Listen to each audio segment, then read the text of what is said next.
Hi, welcome back to my channel. Thank you for joining me today. Happy Saturday. I hope you're all doing well. I'm pulling a Divine Feminine Oracle card right now for the Divine Feminine energy. Let's get a card for you today, Divine Feminine.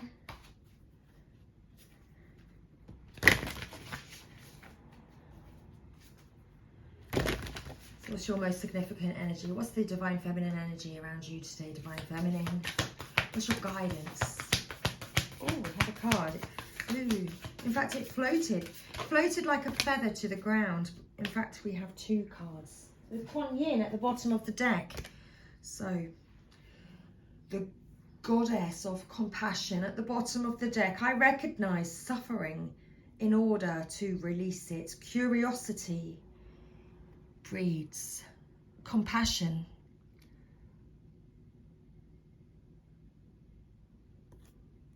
Okay, so the underlying energy, we have Kuan Yin, the goddess of compassion. And the energies that came out for you today, Divine Feminine, we have Catherine Labourier and Sarasvati. So Catherine, in fact, I think I pronounced her name wrong. Catherine Labourier, the patroness of miraculous healing. I am ready to heal. I am worthy of the miracles meant for me. And Sarasvati, the goddess of self-knowledge. The essence of who I am flows effortlessly into everything I create.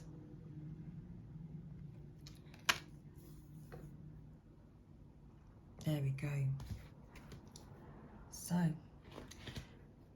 it's time to heal, Divine Feminine. Being ready to heal, knowing that you are worthy of these miracles meant for you. And once you reach this awareness, once you allow this miraculous healing,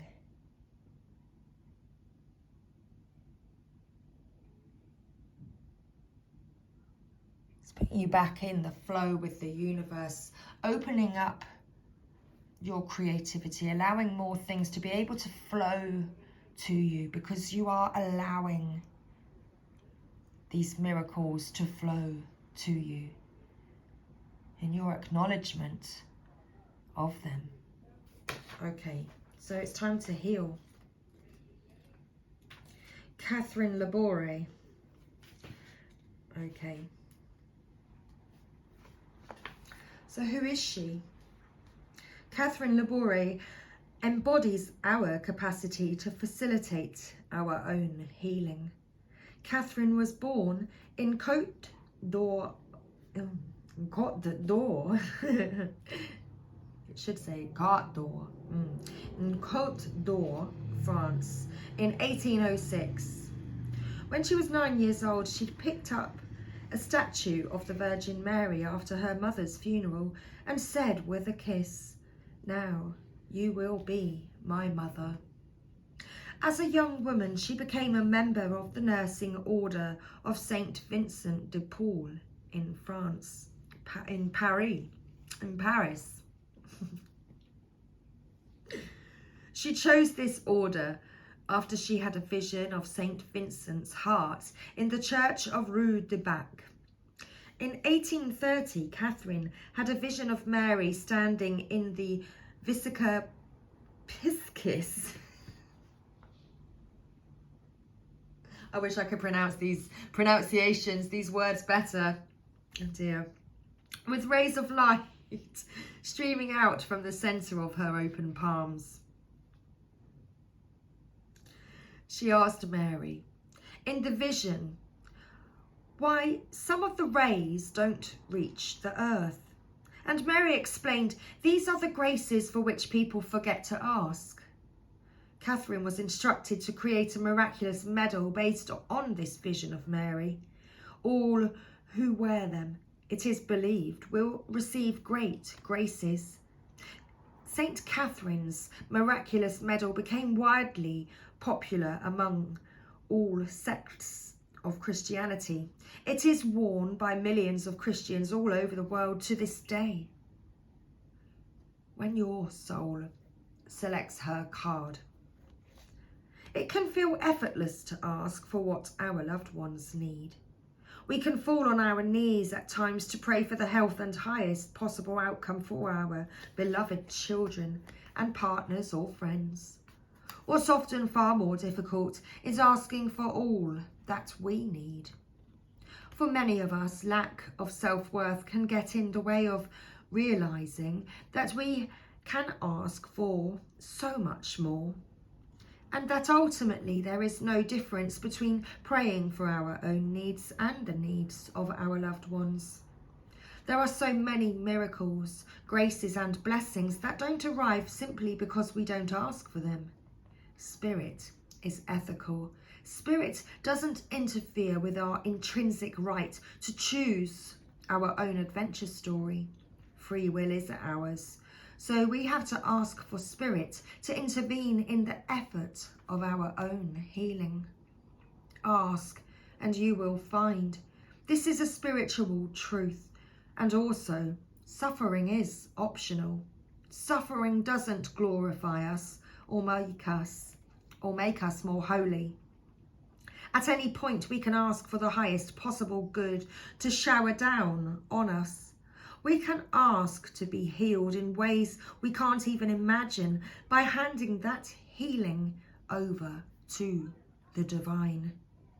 The healing might not arrive in the way we pictured being healed. Our lower back may still throb with pain, but our heart has shifted. And there's a miraculous amount of light within our lives again. If we can hand over an attachment to what healing is going to look like, we can receive all the blessings waiting for us. Sarasvati.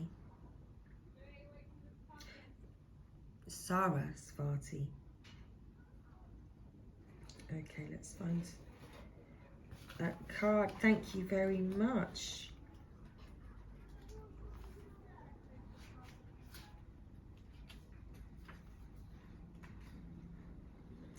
So the essence of who I am flows effortlessly into everything I create. Sarasvati represents the self-knowledge of who we are, so that nothing impedes the flow of creativity from the soul. Her name is a fusion of the Sanskrit words for essence and oneself. Sarasvati's name translates then as the one who leads to the essence of self-knowledge. She is a part of the Hindu goddess Trinity, the Tridevi. Together with Parvati and Lakshmi. All three goddesses help the trinity of Hindu gods, Brahma, Vishnu and Shiva, to create, maintain and generate the universe. The earliest mention of Sarasvati was in the Rigveda, a collection of ancient sacred texts that date back to 1500 BCE. She is sometimes referred to as the mother of the Vedas and is understood to be the personification of knowledge. Students appeal to her for assistance on exams, and writers and artists pray to her to remove all the obstacles that keep them from being a clear conduit for the creativity that wants to come through them. She is considered to be a river goddess or a feminine deity with healing, flowing waters. She is venerated as the goddess of music, the arts, and learning because of this association with waters that heal and purify.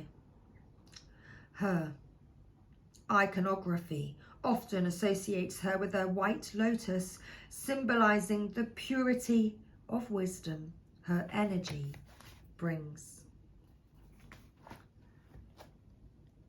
And there's that healing energy because you are ready to heal.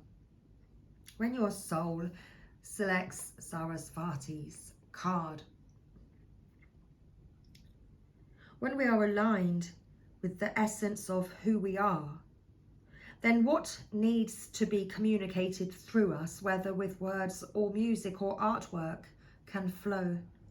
When our creativity feels blocked or stagnant, it isn't because the waters have dried up. We might fear this, but the truth is that our self-awareness is the key to unlocking our creative flow. When we take the time to return to the essence of who we really are and nurture that essence, we realign again with the river of expression that the soul generates. Sarasvati is the reminder that anything we create that purifies us in the process of making it is a blessing. Our art should not be judged on popularity, but on its power to transform us. Sarasvati is a call to return to the essence of our true self. The energy of her card is a charge for more self-knowledge, more awareness of our own unique self and what our needs are in this moment. She leads us back into that finely attuned space where we can express with ease and grace what the soul desires most to share. And that energy feels like a river moving through us. It heals, it liberates, and it inspires others to return to their own essence as well. Kuan Yin. I recognize suffering in order to release it. Curiosity breeds compassion.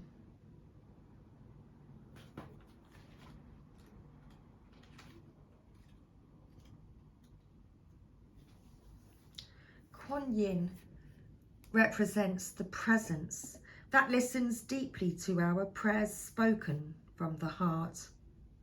Kuan Yin is an incarnation of Avalokitesvara, the Bodhisattva,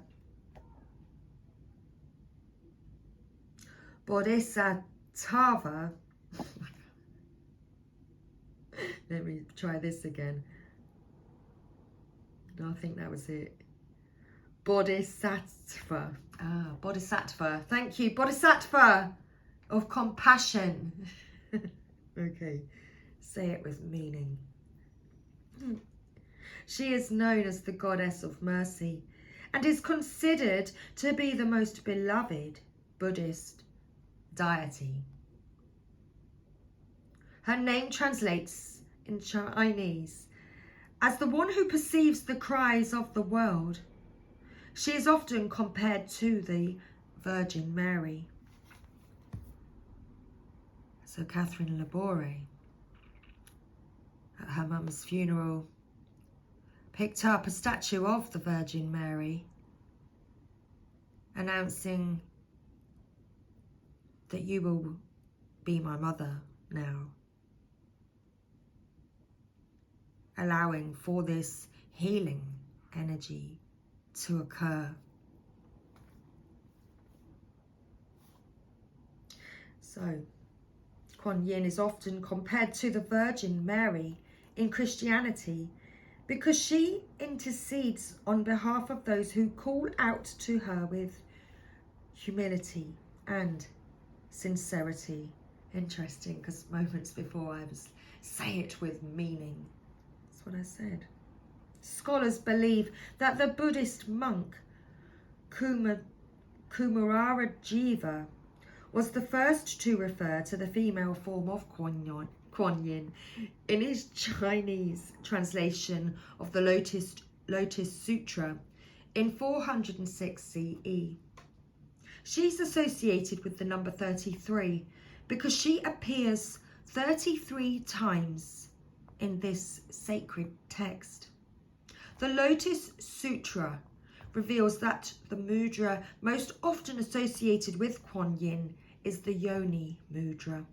Her cupped hands symbolize the womb to remind us that we all enter this world through the female form. The Buddhist saint Miao Shan is believed to have been an incarnation of Kuan Yin. Kuan Yin was originally worshipped as a male deity, but at some point during the Northern Sung dynasty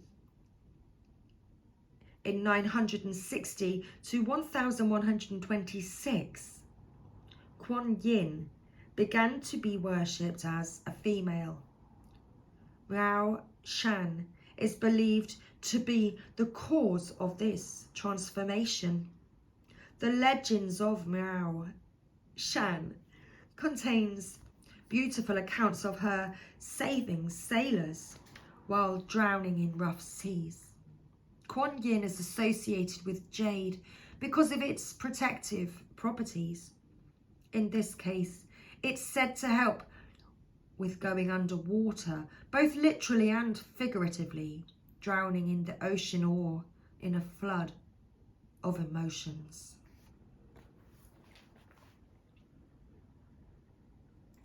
When your soul selects her card, Kuan Yin is about the deep medicine that comes simply from being willing to bear witness to someone else's pain. To really listen, we have to move from the ego to the soul, so that the story we are listening to doesn't become about us or trigger us.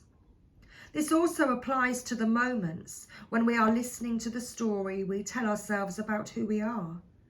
We are often far harsher and less forgiving to ourselves than we would ever be to someone else. Kuan Yin suggests that we listen simply with curiosity.